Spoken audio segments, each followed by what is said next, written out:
Good afternoon. My name is Keone Koch. I currently am working in the retirement business, and I also own my own business, Hard Drive Mixed Martial Arts in Cedar Rapids, Iowa. I'm making this video because I believe it's absolutely dire in our current times to do so.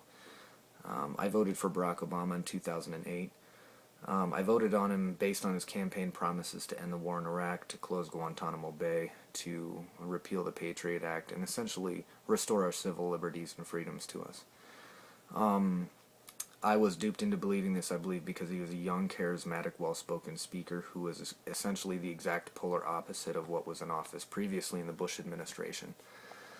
What I found was that Barack Obama was nothing but an extension of the Bush administration, and he continued to enact many of the same policies that the previous administration had. My concern recently comes from a few different documents that I've read, that have been pieces of legislation or just flat-out documents released by the United States government. The first one was the Patriot Act. The Patriot Act was pushed through Congress very hastily in a panic 45 days after September 11th. For those of you that don't know what the Patriot Act is, you can Google it, you can look it up on the internet, but essentially what it does is it limits your freedoms and privacies under the Constitution. It allows for wiretaps of phones, it allows for them to look into you without you having any real provocation to do so. It was told to the American people that it was the Patriot Act was passed in order to make you safe. That's not really the case. The case was that they wanted to essentially interfere with your personal freedoms, and they wanted the ability to do what they wanted when they wanted. Later I would read a Department of Homeland Security report about right-wing extremism. This report is posted on the Homeland Security's website. If you Google right-wing extremism and Department of Homeland Security, you can find this PDF, and it outlines who the government is looking at as a domestic terrorist or a domestic threat. I'd be very surprised to find out that I was somebody that they might consider a domestic threat, that my friends that had returned from wartime and serving their country would be potentially looked at as threats. This document essentially points a finger at many people in America that before were never considered any kind of threat. Before, they would have been considered Americans executing their right to have an opinion. Now the very same people are considered potential threats. And even though the report's findings are that there is no conclusive proof to indicate that there is a planned terrorist attack, that we are people that might be interested in attacking the United States or the United States people at some point in time as some kind of blowback for being upset about the Obama administration. I really urge you to look at this document because it's not hard to read, and it says in pretty clear English that they're looking at American people as potential targets. Later, we would have another piece of legislation that just passed. Barack Obama signed it into law after saying he would not on New Year's Eve. 2012 became the first year where American citizens were now legally able to be held without trial indefinitely in military prisons for absolutely nothing. Some of the provisions of the NDAA say that people missing fingers, people with a week's worth of food, people with too many firearms, people who are executing their constitutional rights, could potentially be considered domestic threats to the United States. Now, I had a great teacher in Jefferson High School in Cedar Rapids, Iowa, named Mrs. Krejci, and she taught history to the highest degree. One of the great things that she did was she taught us how to connect events in history and put them together to justify or to reason about why certain things took place. Instead of telling us, hey, World War II happened and this is what happened, she would say, these are the events that would lead up to World War II, and let me tell you how we got there. Well, if you use the same ideology and you connect the dots now, what you'll find is they first peered into our households with the Patriot Act. Second, they deemed many millions of people in the United States potential threats, including combat veterans returning from Iraq. And then they passed legislation that actually makes it legal for them to come into your house in the night if they see that you're a threat or they say that you're a threat. take you away, detain you indefinitely in military prisons, which we know through Guantanamo also is enhanced interrogation or torture. Essentially, they have pissed all over our Bill of Rights and our constitutional rights. And they have done this over the course of the last 10 years. Now, when you think back to September 11th, the media advocated the reasoning behind Al-Qaeda for attacking us is they were upset that we were free people. They were upset that we had all these freedoms. And they wanted to affect our way of life.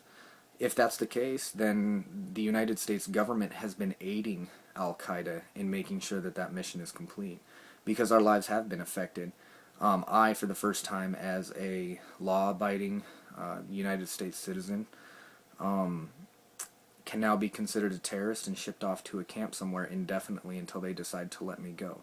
If the United States government doesn't, or if the United States people doesn't see what's, the writing that's on the wall, you have to ask yourself, what's the next step? Why would they want to write a defense act that allows for them to detain Americans indefinitely?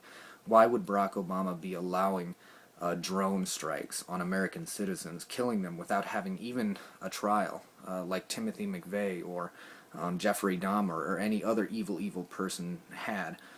Why are they trying to identify people before they become threats? Well, now you're on a slippery slope, America. Now you're on a slope where we are one disaster away from having people coming up and picking up people like myself in the night and saying, you can't talk bad about the American government anymore. You're probably the one that did that attack. If you don't think it's possible that the United States government can mount an attack on its own people to justify doing something, you need to Google Gulf of Tonkin, where it is proven and admitted that the United States government attacked its own military, or proposed an attack on its own military that never took place. They did this to justify war with Vietnam. That war went on to take thousands upon thousands of lives, and it was all based on one event that never happened. So, you need to ask yourself the question, how much do you believe? If they're going to be so blatant as to take away our constitutional rights right in front of our face, what do you think is going to happen when there is a major terrorist attack on the United States? What do you think that they're not going to try and take your weapons? They're not going to try and take your freedoms? People need to wake up, okay? Because the people that are upset about this, people like myself, people like my friends returning from Iraq and Afghanistan, those are the people that are going to become targets of the United States government. The people that are indifferent, that don't do anything, that pick their nose while they're watching Dancing with the Stars, they're not going to be a concern to the government, because they buy what they're supposed to buy, they do what they're supposed to do, and they toe the line. People like myself that are looking out for individual liberties, we're very, very easy to find. We're very, very vocal, we're very, very adamant about our beliefs, and we're very, very easy to find if they want to find us. They have legislation enacted right now. They have documentation right now that allows them to justify calling me a potential domestic terrorist, picking me up, holding me without trial indefinitely, and potentially interrogating me using enhanced techniques, aka torture. That's not the America that I want to live in. I'm caucusing for the very first time for Ron Paul. I changed to the Republican Party, something I never thought that I would do, because I'm completely disgusted with partisan politics and the division that it causes, much like in a lot of other divisions that are given to us in our country to conquer our people. I'm caucusing for Ron Paul, and I'm voting for Ron Paul. I'm disgusted with the media's treatment of Ron Paul. I'm disgusted of their coverage of him and their attempt to try and demonize or marginalize Ron Paul. I truly, honestly believe that we need a refreshed revolution. I believe the ideals that our forefathers had fought for are being spit on by the United States government. I would go so far as to say that the United States government is guilty of treason. We need to, as a people, stand up. We need to have race be thrown out the window. We need to have religion be thrown out the window. We need to have all of these things be thrown out the window to focus on individual liberties. If we don't focus on keeping and preserving our individual liberties, religion won't be a choice for you anymore. Race isn't going to be an issue for you anymore. All of these things that we preoccupy ourselves with are going to be completely pointless if we're all detained in concentration camps and prisons.